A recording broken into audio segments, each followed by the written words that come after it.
Kwiyunga ni igikorwa cy'ingenzi mu buzima bw'abantu kuko gituma ubumwe bugaruka, umutima ugakira n'imibanire ikongera kuba myiza hagati y'abari baraciye ukubiri.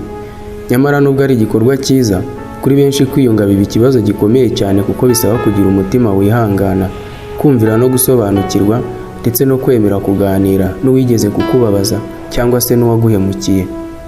Hari igihe umuntu agira agahinda kenshi akumva atakwiyunga n'uwamugiriye nabi, ariko se ninde wunguka igihe mudashobora kubabarirana?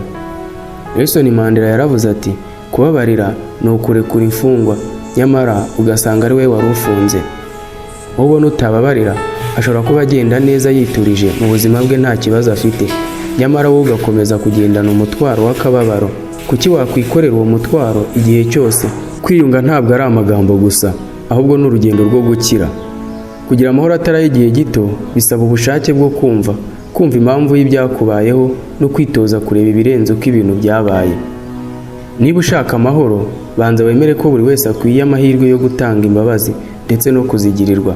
Kwiyunga si ikintu cy'ako kanya cyangwa cyoroshye, bisaba ko umuntu aba afite ubushake, agashyiraho umwete wo gusana ibyangiritse ndetse akemera ko umuntu atari nta makemwa. Hari abatekereza ko imbabazi ari intege nkeya, nyamara mu kuri ni ikimenyetso cy'imbaraga ndetse n'ubwenge bwo kureba kure. Kwiyunga bifasha umutima, bikakurinda kuba imbata y'umujinya ndetse n'agahinda. Bibiliya iravuga iti, niba bishoboka uko mushoboye mwese mubana amahoro n'abantu bose. Abaroma 12:18. Ibi bisobanura ko kwiyunga atari igikorwa cy'undi, ahubwo ari inshingano ya buri wese mu ruhande rwe.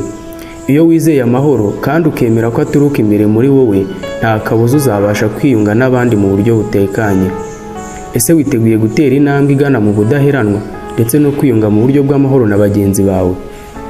Ni ikiganiro Ihurizo. Ntucikwe n'ikiganiro gikurikiye.